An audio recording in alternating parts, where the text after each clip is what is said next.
हे दोस्तों, कैसे हैं आप लोग। उम्मीद करता हूँ भाई आप लोग अच्छे होंगे, बढ़िया होंगे। दोस्तों, आज हम एशिया के दो शहरों का कंपैरिजन आपस में करने वाले हैं, जहाँ का कल्चर, भाषा और परंपराएं काफी हद तक एक जैसी ही मानी जाती है। एक समय था जब इनमें से एक शहर दोस्तों भारत का ही हिस्सा हुआ करता था, लेकिन अब ये शहर एक अलग देश में स्थित है। पहले शहर को दोस्तों हम सिटी ऑफ जॉय के नाम से जानते हैं, तो दूसरा शहर सिटी ऑफ मॉस्क्स के नाम से पहचाना जाता है। दोस्तों, हम बात कर रहे हैं हमारे भारत के पश्चिम बंगाल की राजधानी शहर कोलकाता की और बांग्लादेश की राजधानी शहर ढाका के बारे में। ढाका बांग्लादेश का सबसे ज्यादा आबादी वाला शहर है, तो वहीं कोलकाता भारत का तीसरा सबसे ज्यादा आबादी वाला शहर माना जाता है। लेकिन आखिरकार कोलकाता और ढाका में से कौन सा शहर ज्यादा बेहतर है? इन दोनों शहरों में क्या विभिन्नताएं हैं और क्या समानताएं हैं? रहने के लिहाज से और घूमने के लिहाज से कौन सा शहर बेस्ट है? आज की इस वीडियो में हम कोलकाता और ढाका की आपस में तुलना करेंगे और जानेंगे आखिर कौन सा शहर है ज्यादा बेहतर। दोस्तों, कोलकाता को पहले कलकत्ता के नाम से जाना जाता था। साल 2001 में पश्चिम बंगाल ने इसका नाम बदलकर कोलकाता कर दिया। मैं आपको बता दूं, ब्रिटिश हुकूमत के दौरान लंबे समय तक कोलकाता भारत का प्रमुख शहर और राजधानी हुआ करती थी। सन 1773 से 1911 तक इसे भारत की राजधानी होने का गौरव भी प्राप्त हुआ था।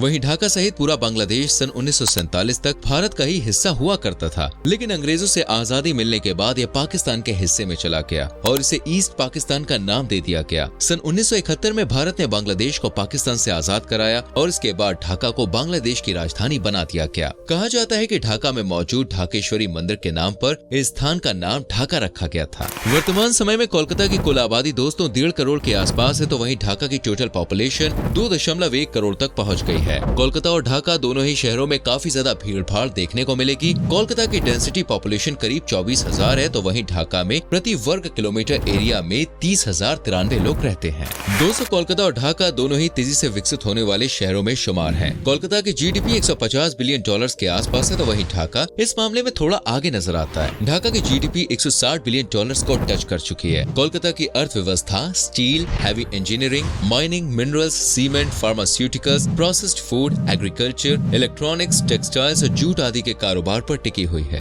वहीं ढाका भी टेक्नोलॉजी और इंडस्ट्रियलाइजेशन के मामले में दुनिया के बड़े बड़े शहरों को टक्कर दे रहा है। आज के समय में ढाका में textiles, jute, garment paper, news print, cement, chemical, engineering और शुगर का उत्पादन बड़े पैमाने पर किया जा रहा है। जैसे कि हमने आपको वीडियो की स्टार्टिंग में बताया था कि कोलकाता और ढाका में दोस्तों काफी समानताएं देखने को मिलती है। दोनों ही शहरों में मछली का व्यापार बड़ी मात्रा में किया जाता है और इन दोनों ही शहरों में सबसे ज्यादा बांग्ला भाषा का ही इस्तेमाल किया जाता है। हालांकि कुछ अन्य भाषाओं का प्रयोग भी इन शहरों में लोग करते हैं। कोलकाता में बंगाली भाषा के अलावा लोग इंग्लिश भी बोलते हैं, हिंदी बोलते हैं, उर्दू भी बोलते हैं। वहीं ढाका में चिट्टागोनियन, सिलहेटी, इंग्लिश और उर्दू भाषा का इस्तेमाल लोग करते हैं। कोलकाता और ढाका अपने खान पान के कारण भी दोस्तों काफी पॉपुलर है। रसगुल्ला कोलकाता की सबसे प्रमुख डिश मानी जाती है। कोलकाता के लोग इसे रसगुल्ला कहते हैं। कोलकाता के लोगों को दोस्तों मछली खाना बहुत अच्छा लगता है। दिन में एक बार तो भाई यहाँ पर मछली जरूरी खाई जाती है। मछली की कई वैरायटीज और डिशेस आपको यहाँ पर खाने को मिल जाएगी। रसगुल्ला और मछली के अलावा दोस्तों आलू पोस्ता, चमचम, मिष्टी, दोई, पानी पूरी जैसे कई बंगाली डिशेस का स्वाद भी लाजवाब होता है।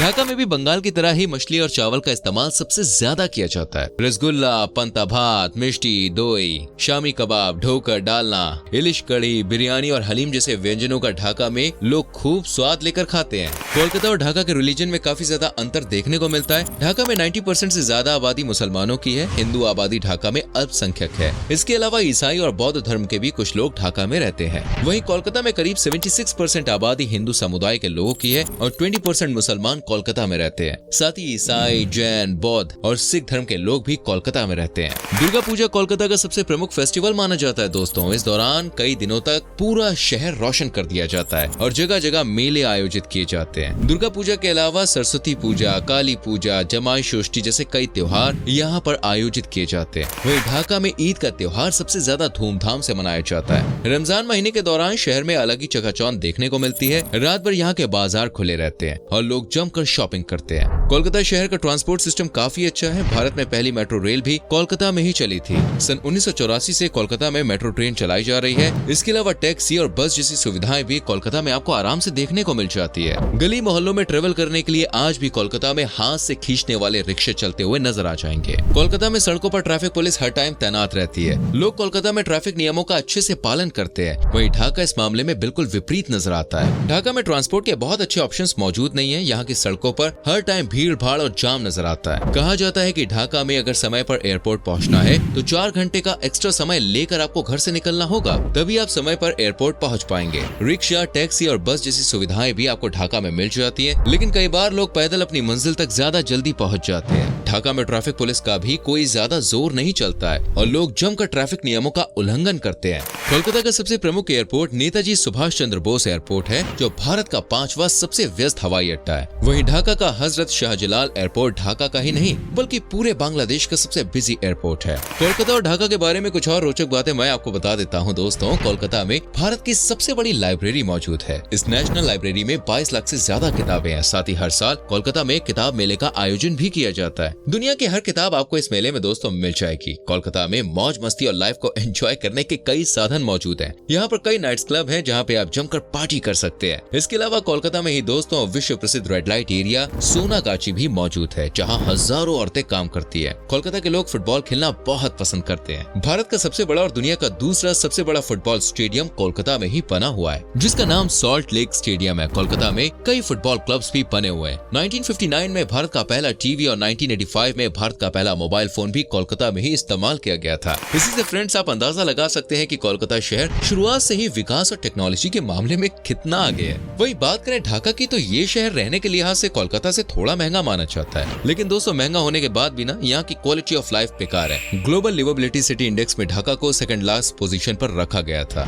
इस लिस्ट में लास्ट स्थान मिला था सीरिया के डेमास्कस शहर को। यानी ढाका रहने के लिए दोस्तों बिल्कुल भी अच्छा शहर नहीं माना जाता है। हमारे देश की तरह ही ढाका के लोगों को दोस्तों सुबह उठते ही चाय चाहिए होती है और हाथ में अखबार चाहिए होता है। कहा जाता है कि अखबार के बिना तो भाई ढाका के लोगों के दिन की शुरुआत ही नहीं होती है। ढाका में सन 2000 के बाद से वेश्यावृत्ति को कानूनी तौर पर मान्यता प्राप्त है। इसके अलावा ढाका में आपको हर जगह गंदगी जरूर देखने को मिलेगी। कोलकाता का लिटरेसी रेट दोस्तों करीब 86% तक पहुंच गया है। आज कोलकाता में कई बड़ी यूनिवर्सिटीज और कॉलेजेस मौजूद हैं, जहां हर साल हजारों लाखों की संख्या में युवा शिक्षा प्राप्त कर रहे हैं। वहीं ढाका का लिटरेसी रेट केवल 75% है। एक देश की राजधानी होने के बाद भी इतना कम लिटरेसी रेट थोड़े शर्म की बात जरूर है। लेकिन दोस्तों ढाका भी धीरे धीरे अपनी शिक्षा व्यवस्था को मजबूत बनाने की कोशिश कर रहा है। हेल्थ फैसिलिटीज के मामले में कोलकाता शहर ढाका से कहीं बेहतर है। कोलकाता में 50 से भी ज्यादा बड़े हॉस्पिटल्स मौजूद हैं, तो वहीं ढाका में ये संख्या आधी है। ढाका सहित पूरे बांग्लादेश से लोग कोलकाता में उपचार के लिए आते हैं। कोलकाता का सेक्स रेशियो 908 है, यानी 1000 पुरुषों पर यहाँ 908 महिलाएं हैं। वहीं ढाका में यह आंकड़ा केवल 821 का ही है। ढाका में आज भी बड़ी संख्या में बाल विवाह देखे जाते हैं। चलिए अब आपको इन दोनों शहरों के मशहूर टूरिस्ट प्लेसेस के बारे में मैं आपको बता देता हूँ, जिन्हें आप अपने विश लिस्ट में जरूर शामिल कर लीजिए। सबसे पहले बात करते हैं भाई कोलकाता की।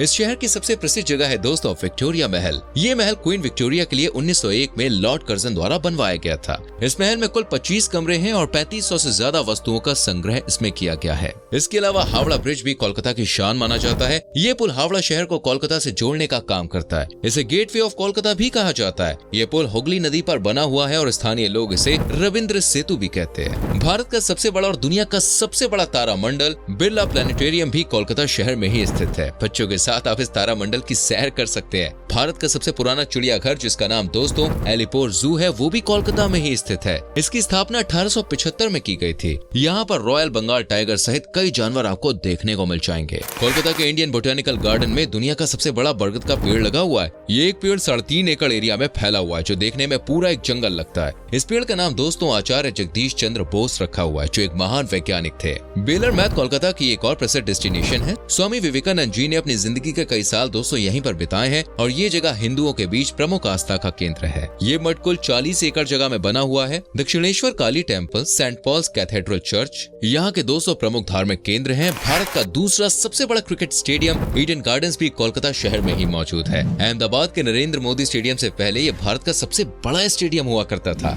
इन सब के अलावा दोस्तों इंडियन म्यूजियम, साइंस सिटी, शहीद मीनार जैसी कई जगहें आप कोलकाता में घूम सकते हैं। घूमने के नजरिए से देखा जाए तो ढाका शहर भी कोलकाता से ज्यादा पीछे नजर नहीं आता है। इस शहर में दोस्तों 8000 से ज्यादा मस्जिदें बनी हुई हैं और कई मस्जिदों की सुंदरता काफी आश्चर्यजनक है। मुगल शासन के दौरान कई सैकड़ों इमारतें इस शहर में आज भी बनी हुई हैं। ढाकेश्वरी मंदिर इस शहर का सबसे ऐतिहासिक मंदिर माना जाता है। विभाजन से पहले संपूर्ण भारत के लोगों की आस्थाएं इस मंदिर के साथ जुड़ी हुई थी। ढाका में रहने वाले हिंदू समुदाय के लोग आज भी इस मंदिर को काफी ज्यादा पवित्र मानते सकते हैं। लाल बाग के किले का निर्माण दोस्तों 17वीं शताब्दी में राजा मोहम्मद ने कराया था, लेकिन ये किला अधूरा ही बन पाया था। आज इस किले को एक म्यूजियम और पर्यटन स्थल में तब्दील कर दिया गया है। सरदार घाट ढाका का एक रिवर पोर्ट है और नदी पर बने एशिया के सबसे बड़े बंदरगाहों में से एक माना जाता है। सैलानी यहाँ पर बोटिंग का आनंद ले सकते हैं। इसके अलावा दोस्तों लिबरेशन वॉर म्यूजियम में आपको बांग्लादेश के इतिहास और आजादी की लड़ाई के बारे में काफी कुछ नया जानने को मिलेगा। तो दोस्तों ये थी ढाका और कोलकाता के बारे में पूरी जानकारी। उम्मीद करते हैं भाई आपको ये वीडियो जरूर पसंद आई होगी। आपको कोलकाता और ढाका में से कौन सा शहर ज्यादा पसंद आया हमें कमेंट करके जरूर बताएं, और इनमें से कौन से शहर में आप घूमने जाना पसंद करेंगे लिखना। वीडियो को लाइक और शेयर करना और आने वाली वीडियोस को देखने के लिए चैनल को सब्सक्राइब करके बेल आइकन प्रेस करना, जिससे आपसे कोई भी वीडियो मिस ना हो। मिलते हैं अगली वीडियो में। Till then bye bye, take care.